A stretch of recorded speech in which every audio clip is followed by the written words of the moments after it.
There are moments when even the strongest men crumble. On that day, behind the heavy doors of Kensington Palace, Prince William's voice cracked with rage and heartbreak. Staff froze in place, shocked to hear the future king weeping openly. It was all because of his daughter, Charlotte, and the quiet, cruel pact struck between Meghan and Camilla right under his nose. Stay with me, because this story uncovers one of the most chilling royal betrayals you'll ever hear. For years, William carried himself like a man born to duty. No matter what storms swirled around him, his parents' messy marriage, his brother's rebellion, he kept the family steady. Catherine stood by his side as the perfect partner. George was already being quietly groomed as heir. And then there was Charlotte. Charlotte was more than his daughter, she was his little spark of light. Fierce, bright-eyed, mischievous, she had inherited his mother's natural charm and his father's quiet steel. Even as a child, she seemed born for public life. At events, she'd wave at crowds, whisper witty little comments to Catherine, and even scold George when he got out of line. The public adored her, but not everyone in the family shared that affection. Weeks earlier, at a garden party, Charlotte had openly refused to curtsy to Camilla.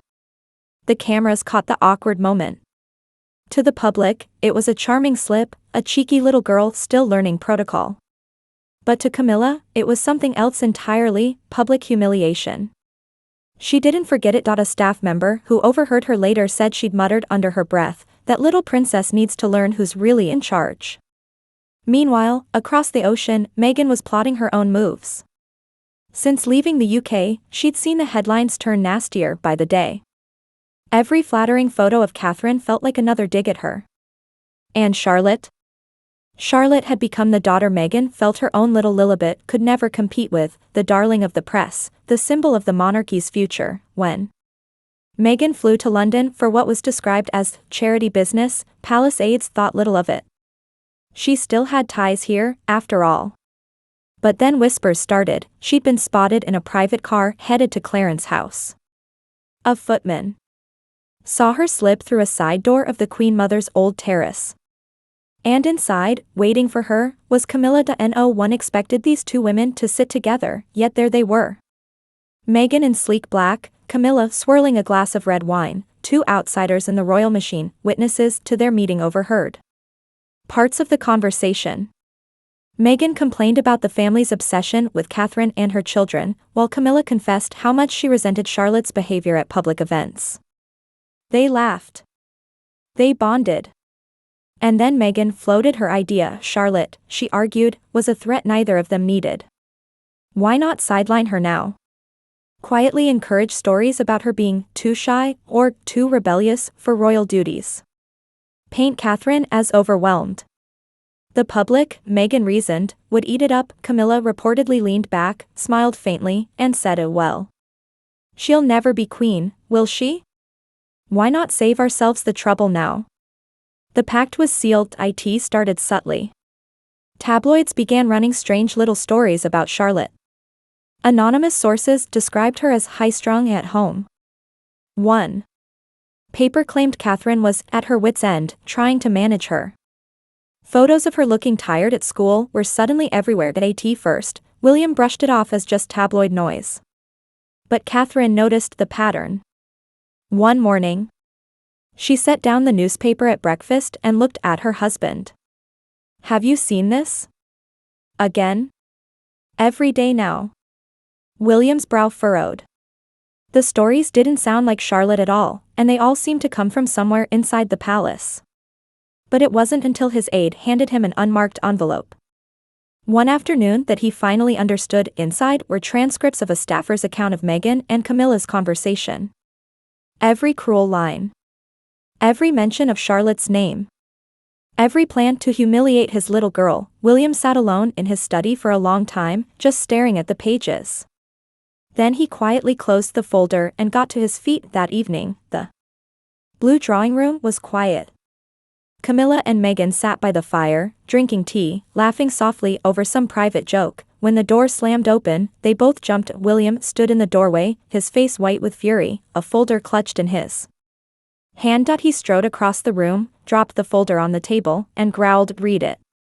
Camilla flipped through the papers, her expression hardening as she realized what they were.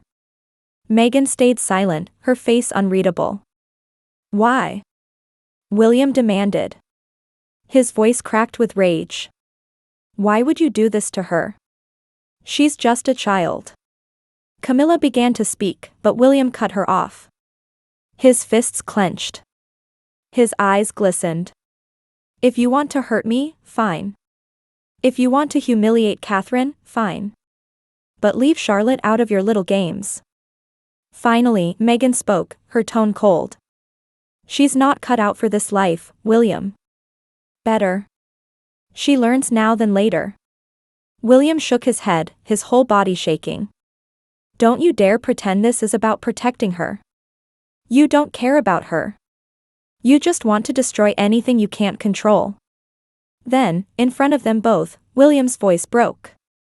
He buried his face in his hands, his shoulders heaving. As sobs escaped, Catherine arrived moments later, slipping into the room. She knelt by his side, placed a hand on his back, and whispered something nobody else heard. The next morning, the palace issued quiet but firm orders. Camilla would no longer attend events involving Charlotte. Seating charts were redrawn.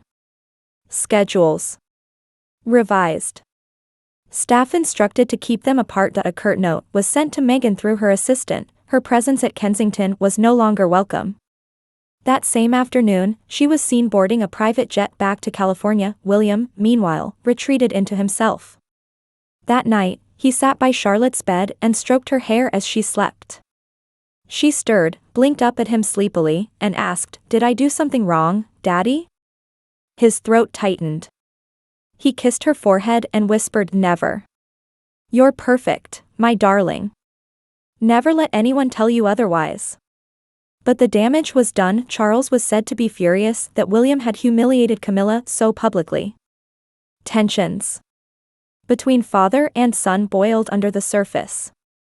Staff quietly took sides, some loyal to Catherine and William.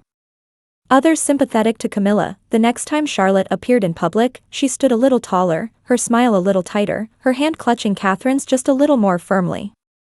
There was something different in her eyes now, a quiet strength that hadn't been there before. Those who knew her best said it was the day she stopped being just a princess and started becoming something more. And so, the question remains, was this the moment the royal family truly fractured?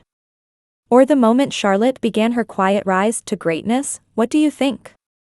Was William right to confront them?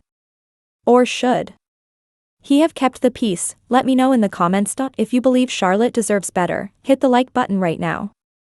And don't forget to subscribe, because the next chapter in this royal drama is even more shocking than this one. Stay tuned.